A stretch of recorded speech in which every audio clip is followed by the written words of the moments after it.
I'm going to give it another minute before we start the meeting, just to let people get in.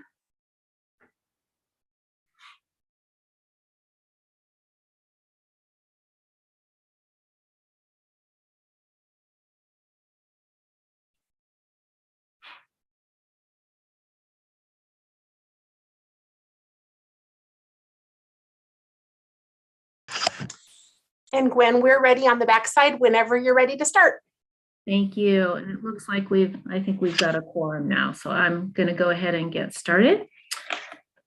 Good afternoon, everyone. It's May 4th, 2022, and I'm going to call Committee of the Whole together for City of Missoula City Council. We are still having virtual meetings. We have posted how people can access the meeting to comment and provide public comment. So you can always go to our website, go to the meetings and agenda page, find this meeting and click on the link to join. You have other alternatives too. You can call to leave us a voicemail. That phone number is 406-552-6012. And you can email council. Our email address is council@ci.missoula.mt.us. And Lisa, if you could do a roll call for attendance, that would be wonderful. Sure thing. Stacy Anderson. I believe she's absent today. Okay. Mirta Becerra. Present. Daniel Carlino. Present. John Contos. Looks here. Okay. Jordan Hess. Here. Gwen Jones. Present. Kristen Jordan. I believe she was going to be absent for a chunk this afternoon. Okay, sounds good. Mike Nugent. Here. Jennifer Savage. Here. Amber Sherrill. Present. Sandra Vasita. Present. Heidi West. Present. All right, so that is 10 present and 2 absent. Great, thank you so much. We do not have any minutes to approve today. I will call for public comment on items not on the agenda. Looks like we do have a couple of people attending from the public. If you want to provide public comment on items not on the agenda, please raise your hand and I'll call on you. Okay, not seeing any takers there, so we will go back to our general agenda items. We've got 2 items today. And the first item is Urban Renewal District number 2 9-year strategic exit plan. And this is the Sawmill District plan is the way I always refer to it in my mind. And actually, Lisa, if you can take down, I'm just seeing administrator on my screen. Can we go to a full screen with everyone's windows? Okay, let's see. Certainly I'm showing full screen on mine is full screen on both of my screens I work with. How about, is everybody else seeing everything? We're seeing a full screen on the MRA conference room. Okay. Wait, mine just clicked in now. So, okay, we're good. Thank you. Thanks, Gwen. All righty. Anyway, we're hearing the Urban Renewal District number 2, the Sawmill District 9-year strategic exit plan. I know MRA has been working on this for quite a while. And if you dig back into all of the information that our URD districts have, when URDs are created, a complete plan is created for the URD. So a couple decades ago for URD 2, a full plan was created with what the needs were, what potential projects and plans were. They do tend to be quite broad. And as we all know, circumstances change over the years. And we're now in 2022 with a lot of housing issues, infrastructure needs, climate change. So I think the work, and MRA board members and Ellen Buchanan are going to speak to this much more articulately than I, but basically this exit plan prioritizes and clarifies and articulates what from the original plan should be focused on for the last 9 years as an exit plan to really be the most effective, the most strategic, and have the most impact. So I I appreciate all of the work that has gone into that. And I know I've talked with Ellen Buchanan. URD1 was strategic as it entered its exit phase, but this is taking it to a new level in terms of intentionally articulating how best we can use the funds that have the tax increment that has been created, that now we're in a good position to really use for the most impact on the community. So with that brief introduction, I'm going to turn it over to the board from MRA. I believe we've got Carl England, and then from staff, we've got Ellen Buchanan and Jill Delane. So I will turn it over to you guys.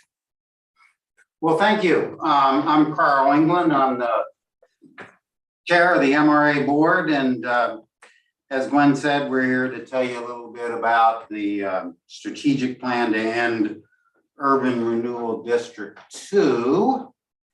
And let me pull this up real quick if I can and remind you again what that is. The map is Urban Renewal District 2. Oh, let's see. What do I do? Just hit from beginning on the far left. Oh, okay. It'll go to a full page. Well, they're trying to, there we go. There we go. So there's the map of Urban Renewal District 2.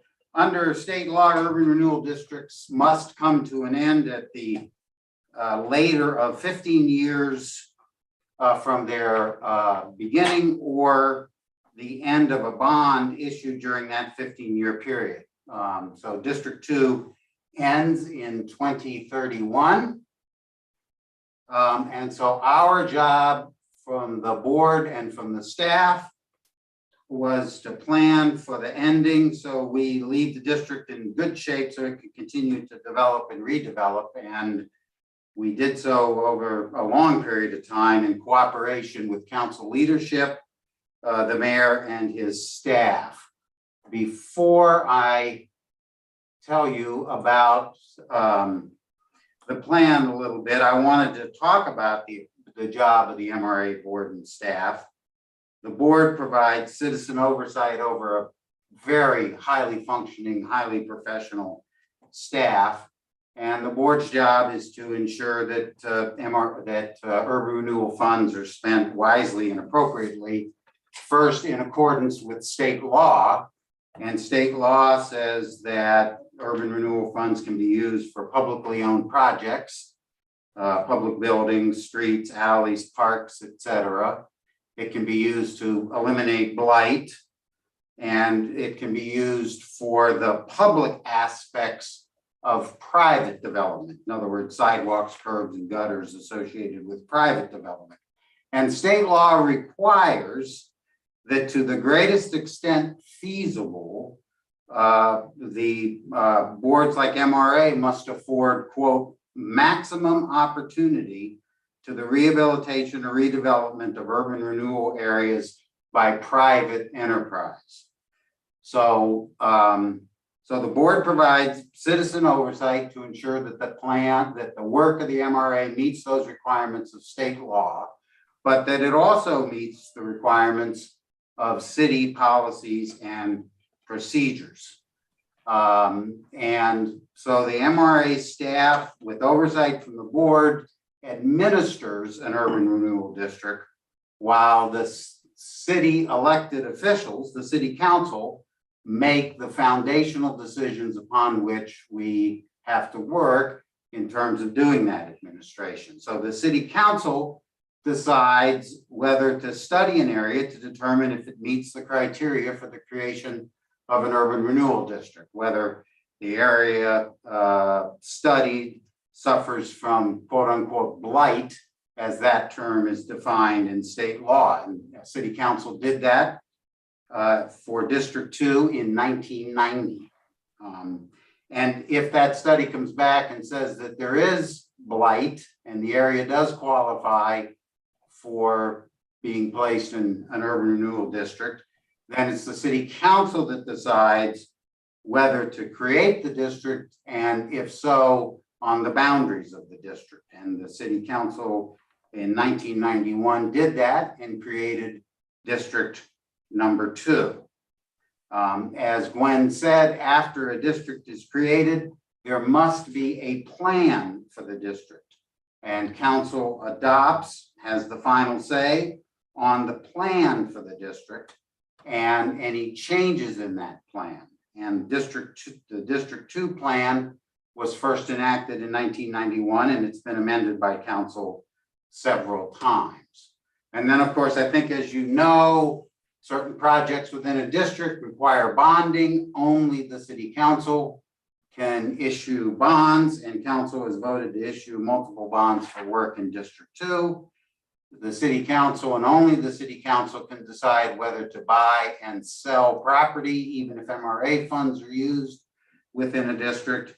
And then through the budgeting and the CIP process, of course, the city council makes the final decisions on how much money is available in any given district. So day in and day out, MRA must operate in accordance with the law and in accordance with council adopted city policy and council adopted URD plans, and in cooperation with the council. Gwen, do you want to take questions now, or how do you want? You know, let Jordan go ahead. I just wanted to point out that we lost your presentation a bit ago. I'm not sure if you were intending to still be sharing the screen, but we don't have it anymore. No, I took it down. Okay. I've got a thing against sharing screens when we don't need to. Ask the staff here when we have board meetings and when they share screens, if we don't need to, I always have to tell them to turn it down, take it off. I appreciate that. I just wanted to confirm your intent. So thank you. Thank you. So day in and day out, we have to operate according to the law and according to the plans, and we have done so in District 2. Now, the plan for District 2 made clear that MRA was to work on the needs of the district for trails and parks and streets and curbs and gutters and sidewalks. It identified the need for at least one new bridge across the river. It identified the needs, of course, for planning for future development in the district. It identified the need for commercial development in the district to provide both services and jobs, and water and sewer lines, and I quote, sound residential land use development to provide a variety of housing alternatives for people of all incomes, ages, and backgrounds. So I'm going to share the screen again. And as a reminder, show you some of the things that have been done in the district. All right, it's not switching. Help. Hit escape. Did escape. All right, stop sharing. There were two of those. Go to the second one that was on there. All right, sorry. Yeah, share screen. Go here. Yeah, try that one. See what happens. We'll try this one. Now, I think you got it. You can see that. so go Yep. up to slideshow. So you get rid of those sound bars. All right, and now I think if I go to slideshow, maybe that'll, from the beginning. Yeah, that'll work. Well, that'll take you back to that last slide. But that's fine. All right, Now go down. no, No, now just hit your down arrow. oh, down. All right, so Okay. sidewalks. In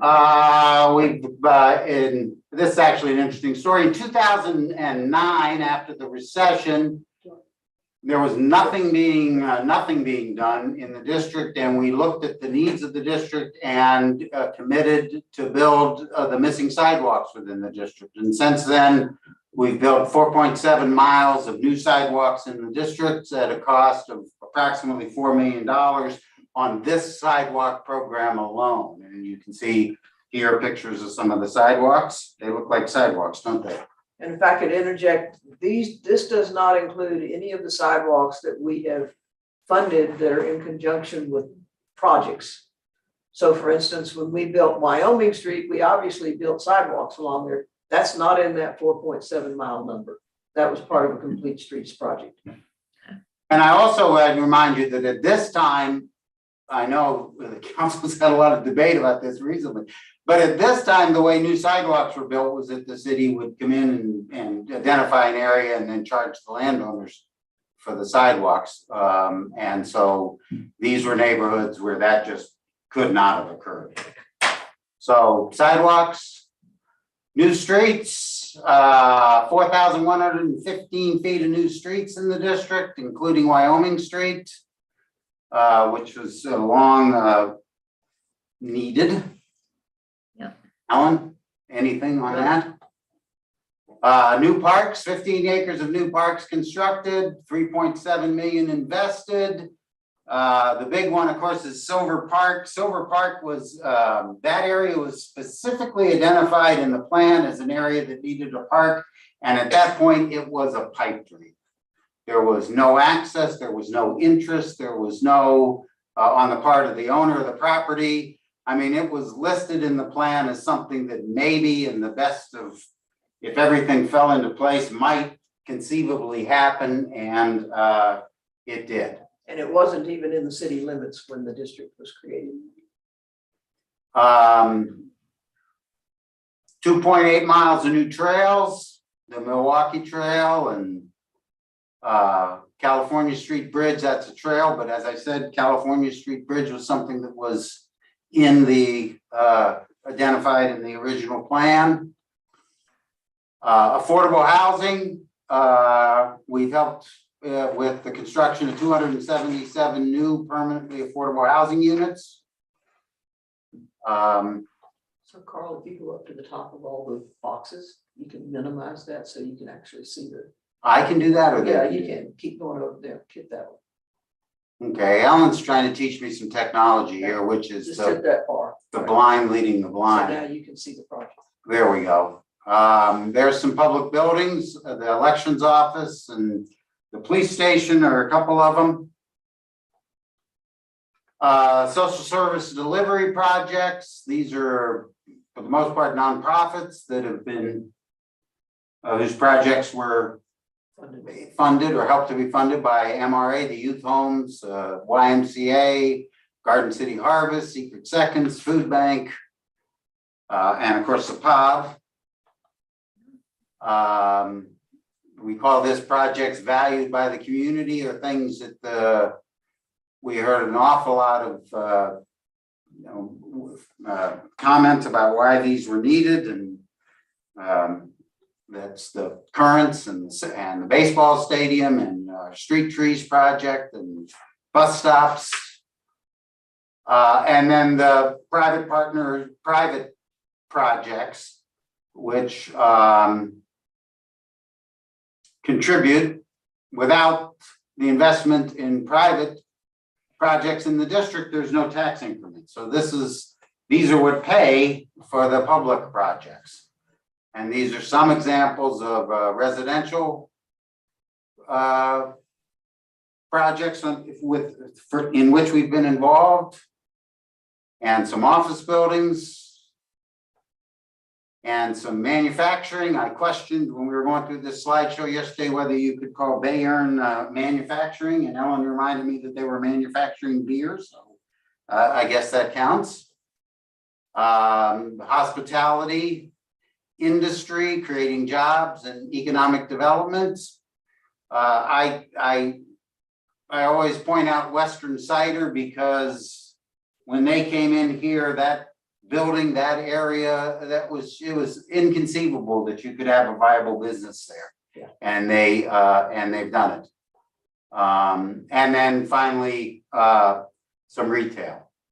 So that's examples, tip of the iceberg of what we've done. I've intentionally stopped sharing the screen.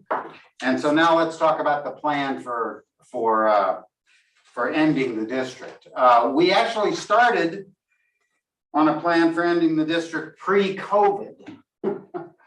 And it involved the MRA staff and some staff from the mayor's office and the city council chair and vice chair and the chair and the vice chair of MRA. And we started by working together to ensure that we were working with the same guiding principles that are listed, I think, on the first page of the plan. We made sure that we were all in agreement, and we were right from the beginning, to recognize that any plan cannot be 100% prescriptive, because we don't know what private developers might want to do. And because, as Yogi Berra has been quoted as saying, it's tough to make predictions, especially about the future.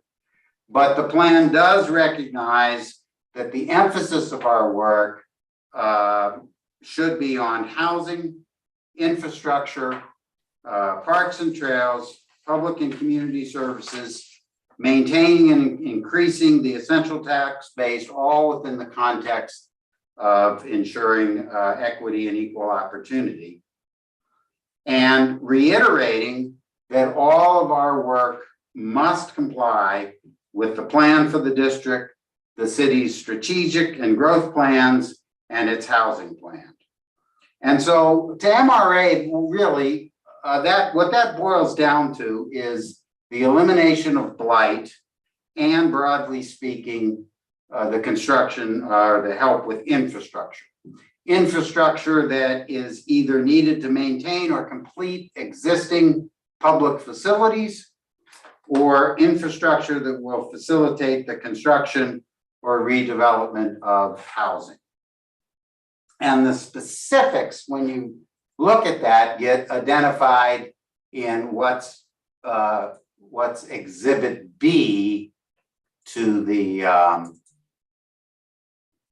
I did this again. Go all the way to the bottom. All the way to the Just bottom. take that bar and go all the way to the bottom. I think you got the wrong one. There you go. Click on that. Yeah, and this is where the specifics are identified, and now what is sort of Exhibit B. And again, these are not they're not set in stone per se, but they are, at least as we look forward and see what might be on the horizon or what's coming up. Well, now we can start with those things that we have been doing, and so we're going to continue our work on the sidewalk build-out project for the rest of the district. And we have recently decided that we're going to do about the same thing for water main build-up. There are places within District 2 that are either not served by water or are underserved by water. Nothing will slow or stop development quicker than no water.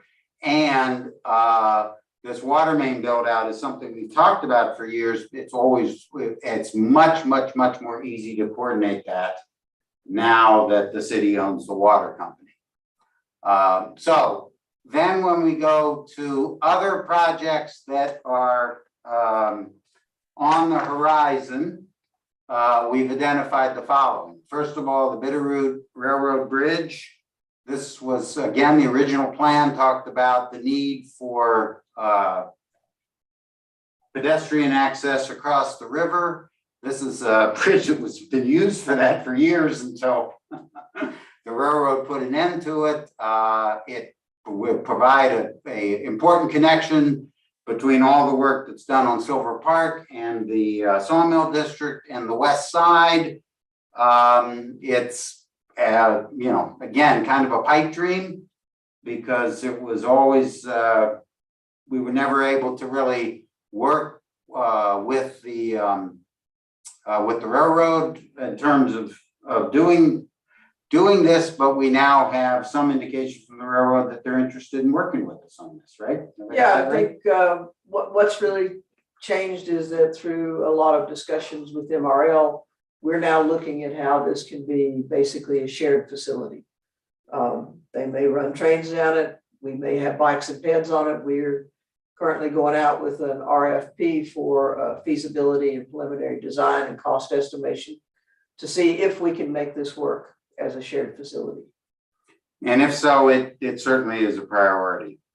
We've got work to do on the existing trail system. We've got maintenance that needs to be done on the existing trail system, and we've got a missing section of that trail system that we'd like to complete before the district ends. We've put a placeholder here for property purchases. You know, we've been involved as the city is land banked property for future housing development. This is not, we've got no piece of property identified or anything like that. But certainly this is something that would be that we think might be coming or could be coming, and we want to make sure that if it is, that we've identified it as a priority to help with. Anything more on that, Alan? No, I think it's opportunistic for the most part. And this is one of the strategies of the city's affordable housing plan, is that land banking is certainly a component and an important component. The Bitterroot Trail, Carl, can I Yes. interrupt you for a second? Is there a way to make this a little bit bigger, to zoom in a little bit? oh, I'm sure there is, and And I then think keep going. from the beginning and go down. Oh, lovely. There we go. Does Oh, that help? much better. Thank you. Okay. Okay, And, keep you going. know, okay, and I guess I should mention from the beginning, these cost estimates, They're the best we can come up with. yeah, and as a matter of fact, I questioned whether we should even include these because who knows, but I received advice that it's a good idea to let people know what we're thinking, what, you know, where we are. But they're, I don't want to call them wild guesses, but No, they're more than that. they're more than that, but maybe not a whole lot more. Well, it depends on the project. I mean, whatever the feasibility, you know, we'll know more about what the pedestrian bridge will cost after we know how we're gonna do it. Right. This number assumes what I would call worst case scenario of we have to hang a cantilever off the side of that bridge, and I use the numbers from the Higgins Avenue Bridge extension. So Okay. that's worst case scenario. All right, moving along, then the Bitterroot Trail lighting, that's, you know, as the Bitterroot Trail becomes more and more popular, and it does, and gets used more and more and more, it needs lighting for safety and peace of mind of the people using it. And it's one of our major commuter trails now. All right. So which even begs the question more. California Street needs reconstruction. That's a big ticket item. If other funding can be put together, we will assume that MRA will be asked to pitch in. Sleepy Inn, as you all know, was purchased to meet the immediate needs during the height of COVID. And in the long-term goal was to redevelop it for housing, affordable housing. Well, mixed-use development, if you look at the West Broadway master plan, this is the gateway building. This is a mixed-use land use that would include certainly some residential and hopefully some mix of affordability and workforce housing. Okay, and so that's why it's on the list. And then last, and certainly not least, is the needs to maintain and improve the civic stadium. I think what's important about this list is that as we work through this, these are things that probably aren't going to get done without MRA involvement, number one. And number two is we're not sitting on $26,684,000 in cash. So some of these, I mean, if these things come to pass, there's going to be bonding. And so part of the presentation to you today was to sort of let you know that this kind of thing might be coming your way, and either hear from you now or hear from you in the coming months or years as to what you think about that. So that's the plan, that's the information. We're here to answer questions. Great, thanks, Carl. Thanks so much for all of this information. I did have a couple of initial questions, and actually, if you can go back to that last slide, I think that would help the conversation a little bit here. This one, yeah, this one, this one. I don't think that was working. Click on the. No, that's got the priorities. There we go.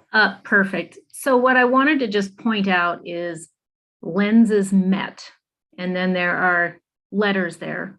And if you look down below, there's the guide to that.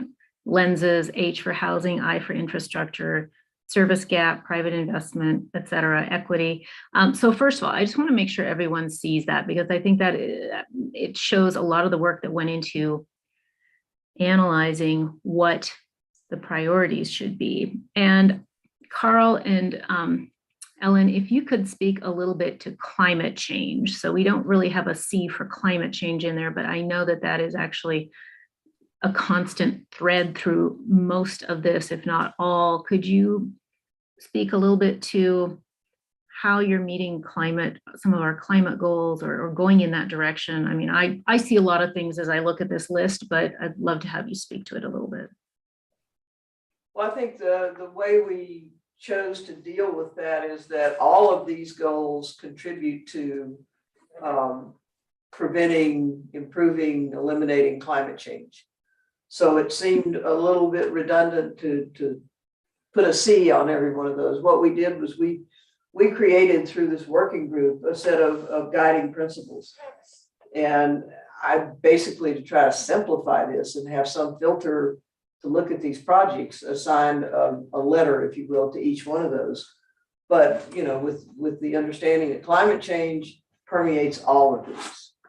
And so I don't know how you take it out of things like enhancing alternate modes of transportation with a new bridge across the river, or obviously on the river and the riverbank improvements. That's huge with respect to maintaining our environment.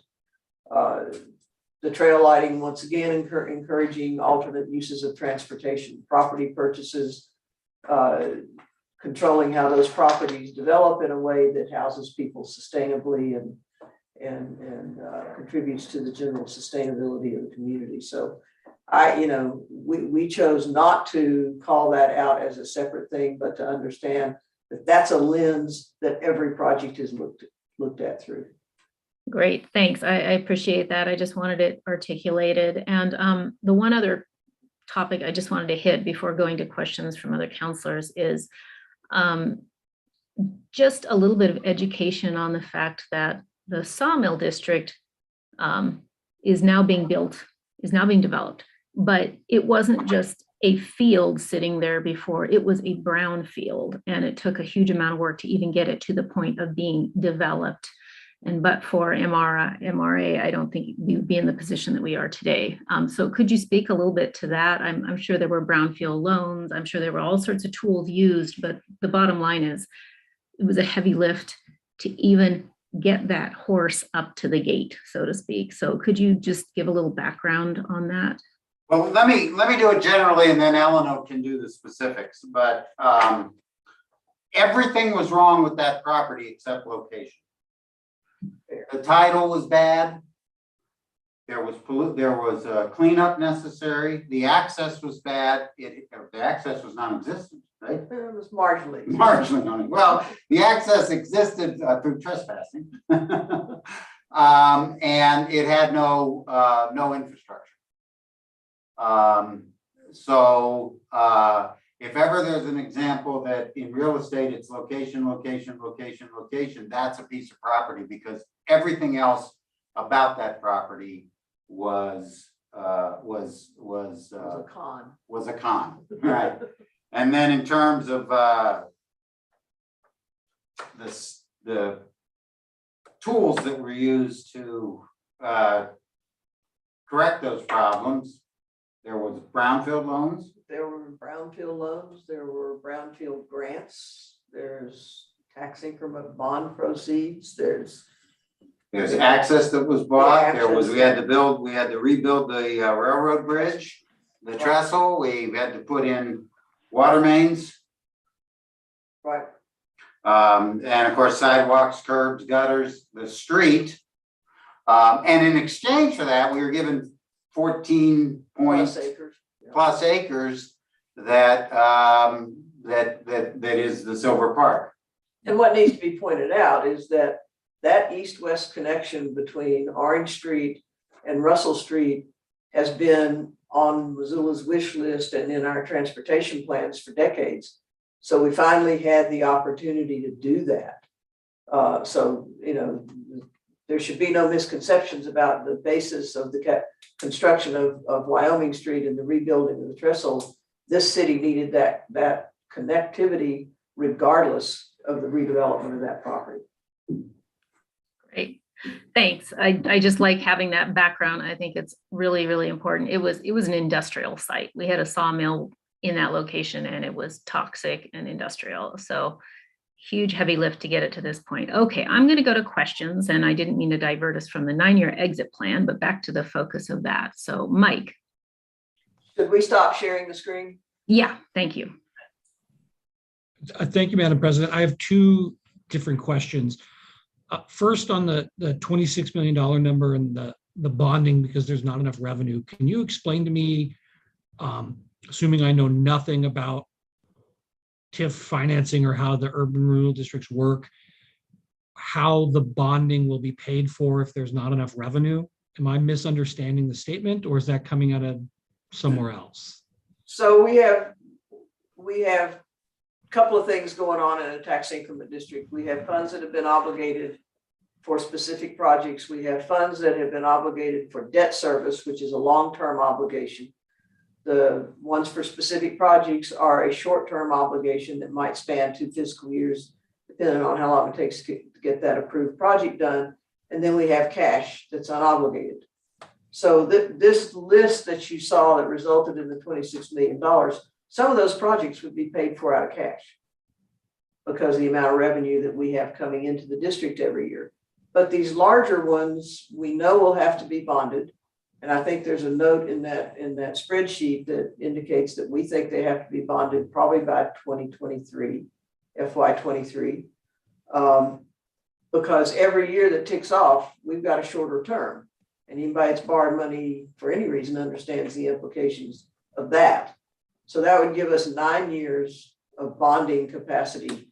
So it's how you're allocating the revenues that are coming into the district.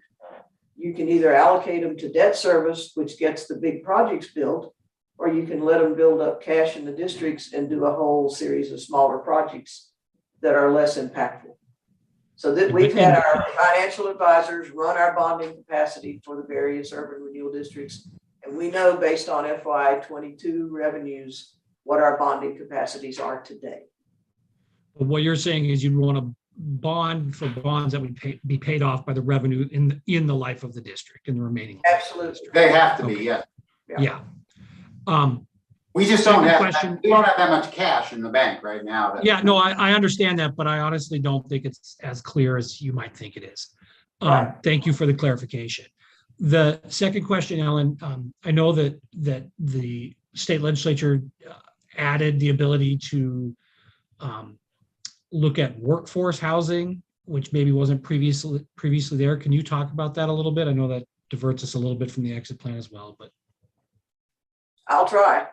At the end of the last session of the legislature, there was a change made to the definition of infrastructure in one section of the urban renewal law that added workforce housing, just 2 words, workforce housing, to the definition of infrastructure. There are other areas where infrastructure does not, in that section of the statutes where it's not clear that workforce housing would be part of infrastructure, but we're assuming that now it is. No guidance whatsoever. So both Bozeman and the MRA are trying to work through what are the sideboards? What does this mean? How do we use TIF funds to deploy to build workforce housing? And there may be some policy decisions that come out of that the city council will need to weigh in on. I mean, do we use that to pay for bricks and mortar? We can't necessarily use TIF money to pay for bricks and mortar for a project that Homeward is doing, even though it might be permanently affordable housing. State law doesn't afford us that ability, we don't think. So that's the status of it. We're trying to figure out how you use it, how we use it in a way that city council is comfortable with and the state is comfortable with. Because we were given no guidance. One quick follow-up, Madam President. Go ahead. So Ellen, I believe I understand based on our conversations that the state defines workforce housing as a certain thing, affordable housing as another thing, but it's only talking about workforce housing in the regulations that are vague. Yeah, and workforce housing is defined in other sections of state law around workforce housing grants and those sorts of things, funds, as 80 to 120% of AMI, or adjusted median, average median income. Affordable housing is not addressed in the statutes that I'm aware of. They address low income housing, which is 60% and below of AMI, and medium, moderate, low income housing, I believe is the terminology, is that 60 to 80%. Then workforce housing is 80 to 120. And the language that was inserted in the definitions in the last session is workforce housing, which gives us a great tool if we can figure out how best to use it, that we don't run afoul of other things. So we're working on that right now. Great, thanks so much. Great. Yeah, I was not aware of that. Thanks for pointing that out. Amber Cheryl. Yeah, thanks. I have a comment and then a clarification, if that's okay. Go ahead. First, I want to just highlight, because we have an opportunity here, something Carl had said with the confines of what we can use TIF funding for, and it's the public aspect of private development, because I keep hearing corporate welfare, and I think that is absolutely inaccurate. And I just want that clarified, that it is the public aspect of those private development pieces. I also just want to say that I am kind of consistently impressed with the valuable community projects that TIF has funded over the years. This is just one, just one urban renewal district, and the projects went on in your presentation. And I love that. It's just an important part of making some of these work and of economic development in general. You guys asked a lot of my questions, because the climate lens was one. And I think I understand that now, Ellen, and bonding was the other. So I just want to clarify on kind of Mike's question. The bonding, normally if we bond in an urban renewal district toward the end, and it's a 20-year bond or 30-year bond or however long it is, it would extend the life of that district to the point that we pay that bond off, correct? And then is the reason it's not going to extend this one because we would be at the cap, basically? Am I understanding that incorrectly? So, yeah, I think so. Let me take a shot at it, and then if I'm wrong, Ellen will correct me. So we can extend the life of the district beyond the 15 years for any bond issued within that 15-year period. We can, And we can issue bonds. So that's the outside limit. Any bonds that are issued now have to be paid off within that outside limit. They don't extend the life because we're beyond the original 15 years. Does that make sense? That does make sense. Got it. Thank you. so That's every it. year that ticks off, the term gets shorter. Great. Thanks. Mirta. Thank you. I had a couple of questions, and one of them has to do with the 500,000 allocation, or what you're projecting could be spent in the Sleepy Inn. And I'm just curious to know how you arrived at that number. Is it a percentage of what the cost of the building was, or I see fingers being pointed. Just curious to know how that came about. That's one of my questions. So if there's a swag in these numbers, that's the big one. When this plan was developed, we had no idea. I mean, the Sleepy Inn was still being used as a non-congregate shelter. We didn't know for how long. We had no idea how it would be redeveloped, what methodology we would use. So I put a placeholder in there in the event that the decision was that we're gonna try to partner on this with a developer and use TIF funds to help there be an affordable housing component. We just didn't know. If we sell it outright, then, whether we have we know that somebody's going to come and ask us to remove the structures that are there and to use TIF to pay for that. That's almost a given. Beyond that, there was no way to judge, so I put $500,000 in there. Pulled it right out of my ear. I guess I would encourage us to think of the West Broadway plan and everything the community had hoped for that site. I'm no engineer or in the construction industry, but I would think we're going to need more than that. And I would hope that we are able to have that set aside so that we can implement or try to implement the goals of that plan. So, I mean, I don't know if you're taking requests for shifting numbers or anything like that, but I would really like to see us have enough funds to help that project move along in the way the neighborhood really wanted to see it happen. So if I could just Yeah. understand that there is a great deal of flexibility in all of these numbers. Okay. They're in there to give you some notion of order of magnitude potentially, and what might or might not be anticipated to need bonding.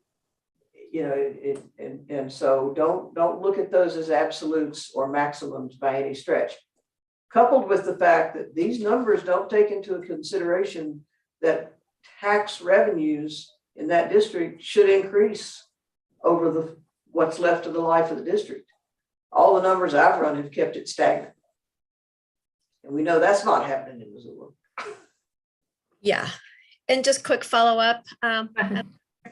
In your memo, you mentioned one of the priorities is communication. And I know there's a really robust communication plan. As we implement this exit plan, I would really like to see some community input and the communications person that you're going to be bringing on board to really check back with the community and as these projects and this prioritization list gets implemented, just to make sure that we are in fact keeping a finger on the pulse of what this URD is needing and what is a priority for them, for the people who live in the district. That's all. One hot news flash: we have hired a communication specialist, and she will start the end of this month. That's great news. Great. Thank you. And I think that was, we recognize the shifting priorities right from the beginning when we say that the plan isn't prescriptive. I mean, we could look back in 2031 and look at this plan and say, wow, it changed significantly in that time period, but that's because that's what happens. And priorities changed and things changed. So the idea again was to sort of lay out where we are now to give us, some I'll say vague, but direction as to where we might be going, and to let people know the magnitude of the things that we think would be important to accomplish so that the district can thrive after we're done. Great. Thank you. I do think it's super smart to have an exit plan, so I appreciate that. Thank you. Thanks. And to kind of follow up on, Mirta, you referencing the West Broadway plan and Ellen discussing about the fact that this is fluid. I think one of the great values in having this exit plan is messaging to the community and to developers and to investors what type of projects we're looking for. So instead of just hoping they know what we're thinking, we're saying it so that projects walk through the door, and then we can have those conversations and weigh, is this the best thing? I mean, I want us to have choices, and I want us to have opportunities to be meeting those lenses that we've created. And so we are messaging. That is exactly what we're doing right now. We're messaging to the community. And I think we all know housing, but this is how we're going to approach housing in this URD. And I hope people are listening. Okay, we've got a few more minutes on this before we have to go to the second item. Daniel, I'm going to give you a chance for a question, and then I'll call for any public comment on this item. So go ahead, Daniel. Thanks. Yeah, I was pretty excited about this exit plan with the contributions to public transportation and getting that new bridge and bike trail fixed and all the sidewalks. So that's all pretty exciting. And then just with the housing, just with the state legislature banning inclusionary zoning, usually like how we can still get those secured affordable units is with whenever the MRA is involved and with TIF funds. And sometimes we just hear from constituents that are wondering why the MRA will use TIF funds on housing that might be like more luxury housing and not require like any affordable units. So I was just curious if it feels like something that is doable to every time that we had a housing project in the URD to also require at least like 1 or 2 affordable units, or is that, yeah, I was just wondering if you all could speak to that. Well, it's a heck of a question, and it's a very interesting idea, and it is something that we would love to explore. It is a major policy change, and would not be a major policy change that MRA would undertake on its own. It would have to come from I think a cooperative effort between the council and MRA. And I think it's something that needs to be thought through very carefully because it's all the potential ramifications of something like that. And my own personal view is that maybe that idea is a good idea, but we should talk more about workforce housing, for example. I mean, and sort of how you approach it, Daniel, is I think something that deserves to be discussed and deserves to be looked at in terms of all of its ramifications, and then some idea at the end that would come from a cooperative effort, but it would be a policy change that would require a council involvement too. Great. Thanks, Carl. Yeah, I would add, there's already been a strong message from the legislature where they struck down inclusionary zoning. So I think we have to explore that very carefully. But frankly, with the other tools that we have in terms of putting in infrastructure, land banking, we may be able to get where we're going. And if at this point with an exit plan, we're prioritizing housing that's not necessarily going to add a lot to tax increment, but will be on the lower end of affordability, we might get where we're going in a different way. So I think there's some complexities there. Okay, Mike, quickly to you, and then we've got to move on. Oh, I was just wanting to follow up. Is that okay? Okay, I've got a second item that I need about 15 minutes for, so super quick. Oh, I was just I wasn't I guess I just wasn't proposing like doing a whole inclusionary zoning policy, but I know how sometimes the MRA does require those affordable units. And I was like, no, oh, okay. Not on our own, no. Not exactly. Only when they need public land, I guess, with like the right of way. Okay. That's a council action. And that was a council action. That was, Yeah. Yep. So I mean, we've used the tools we have to try to assist affordability. We've done things like we purchased the land that Homeward built Sweetgrass Commons on, and then we sold it simultaneously to Homeward at a big discount. Therefore, you've got all of those units on California Street at the Sawmill District that will be permanently affordable. But we've never done ratios or percentage requirements. Great. That's a policy. I'm going to go to Mike really quickly and then we'll wrap this up. But lots of good topics here to discuss. Go ahead, Mike. I could save my questions for another day. I would just say, Daniel, I think that's a very interesting conversation to have and one that I think we can have. I think we've got to be careful about being too specific and getting ourselves in situations where we're only accepting value of affordable housing and maybe foregoing things like a better park or something like that, because there could be times where that financial trade-off is for something else. But this is definitely something I want to talk about further. So thanks for bringing it up. And can I make a request on that? We would love to be involved when those discussions occur. I think you've got on the staff and some people that really know this stuff well, and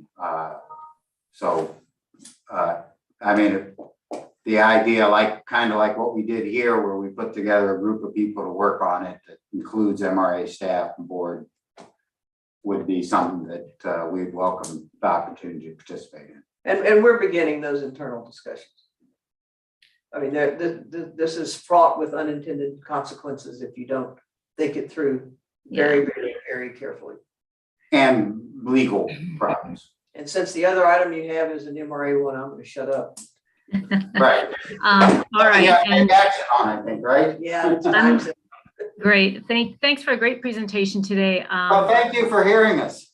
Great. And again, in light of the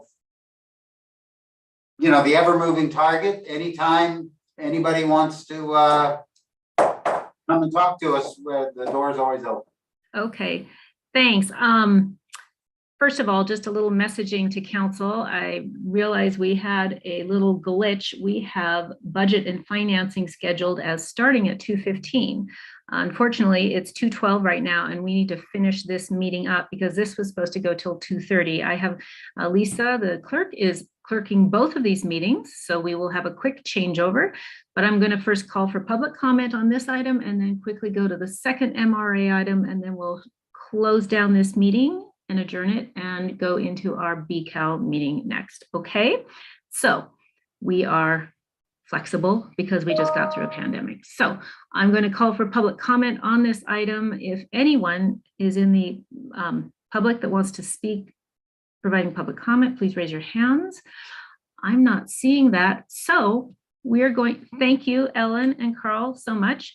And we're going to go to our second item with Annie Gorski from the MRA regarding the Scott Street URD to adjust that a little bit.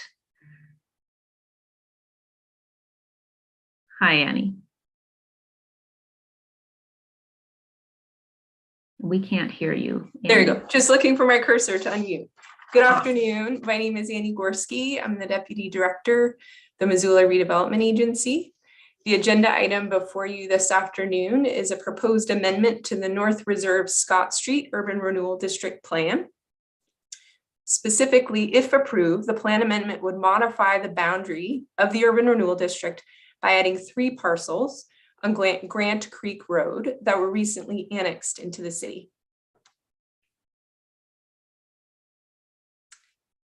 Here's a map showing in green the Urban Renewal District boundaries. Annie, if you can make that bigger so that we're just looking at the one slide. And I'm not sure how to do that. Sorry, I cannot help you at all. Go up to display settings up in the upper left. right Okay. there, and you should be able to swap. Yeah. Is that better? Yes. Yep, Okay. that's it. My Excellent. apologies. Okay.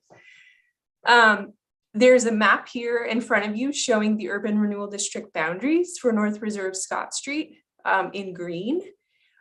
So on the west, to the western boundary, it's North Reserve Street. To the north, I-90. To the east, Scott Street. And to the south, the railroad. These parcels here in pink, there are 3 parcels that were annexed in December of this last year into the city. Diversified Plastics is currently operating on those 3 parcels. They would like to be included or added into the Urban Renewal District. So the company has plans to expand their current building footprint and add a new building, which would add new taxable value to the urban renewal district. And then with this expansion, the city would likely require improvements on Grant Creek Road, which is, I'm not sure if you can see my cursor, this road here to the east of the pink, including curb, gutter, sidewalk, boulevard improvements. So the property was annexed in December. The urban renewal plan provides authority for the city council to amend the urban renewal plan. And that was done recently in 2015 to add the properties where Consumer Direct and Brett's RV are located. There have also been plan amendments in Urban Renewal District 2, which Carl and Ellen mentioned. So plan amendments over time. The Missoula Redevelopment Agency Board recommended approval of this plan amendment at their meeting in April. So the Urban Renewal Plan Amendment aligns with goals and projects in the Urban Renewal Plan, as well as the city strategic plan. By adding curb, gutter, boulevard, and sidewalk to Grant Creek Road and helping a community business expand. The amendment aligns with community design and livability goals within the strategic plan, safety and wellness goals, as well as economic health goals. There at the bottom are several references in the urban renewal plan that align. The urban renewal plan states that as properties are annexed, that they would be brought into the urban renewal district. There are also several goals in the urban renewal plan that relate to infrastructure and supporting rehab of commercial and industrial properties. This is the proposed amendment schedule. So the Department of Revenue, as well as reference in state statute, provides the guidelines for amendments. And so we are following those guidelines here. If there's support at committee today, we would bring this on the city council agenda next week. And then following that action, which would be an intent to modify, we would then proceed with significant public notice, including a mailing to all property owners in the district, as well as a newspaper ad and some additional, and then notification to the taxing jurisdictions. We would notify them of a public hearing, which currently is planned for May 23rd. And then if council does take action that night, the ordinance would be effective in late June.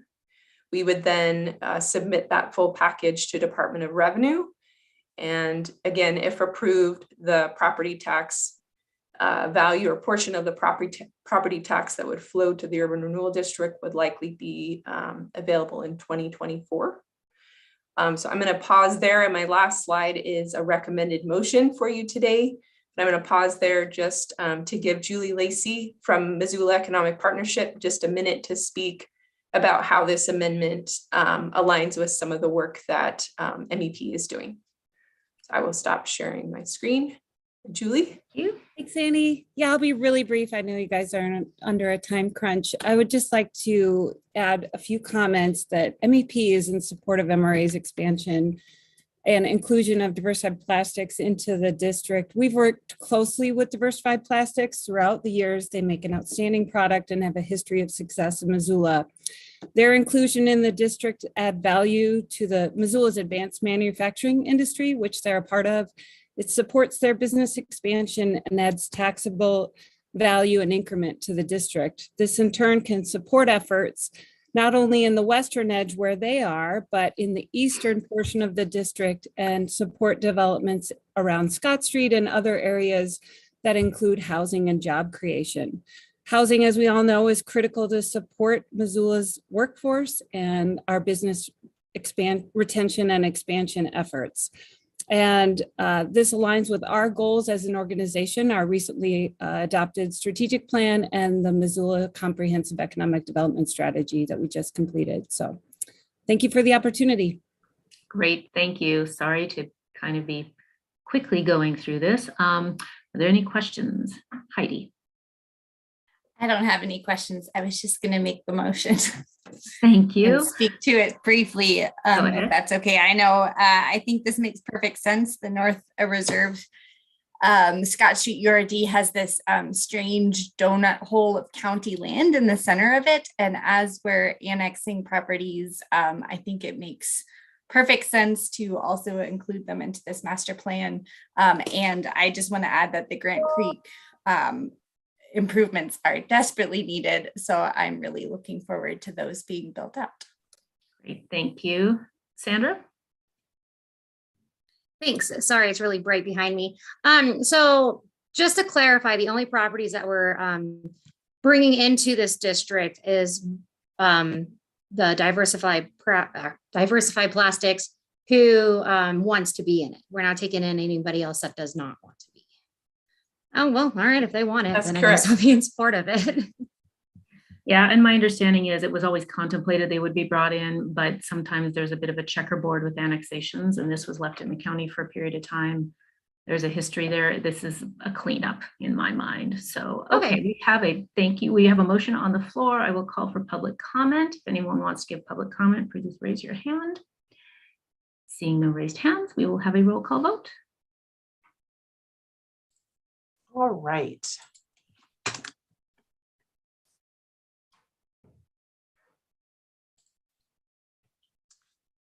Let's see, Mirta Becerra, Yes.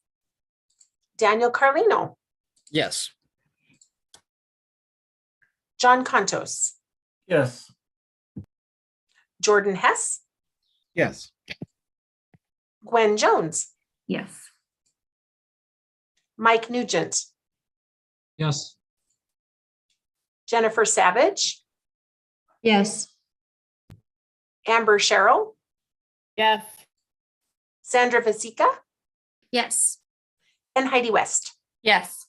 So that's unanimous for all in attendance, 10 yeses and no nos. Great, thank you. That can go onto the consent agenda. Ellen or Carl, your hand is raised. Did you have one final comment? I would like to just add a little bit of context to this, if I could, for those of you that are new to this process.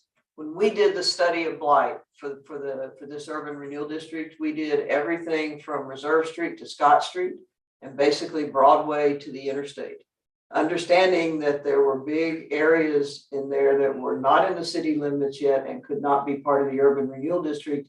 And the plan, just like it did in urban renewal district 2, contemplated that properties that were not in the city limits yet would choose to be annexed and want to come into the district. So this is just the beginning of this. You're going to see more requests as other properties out there develop.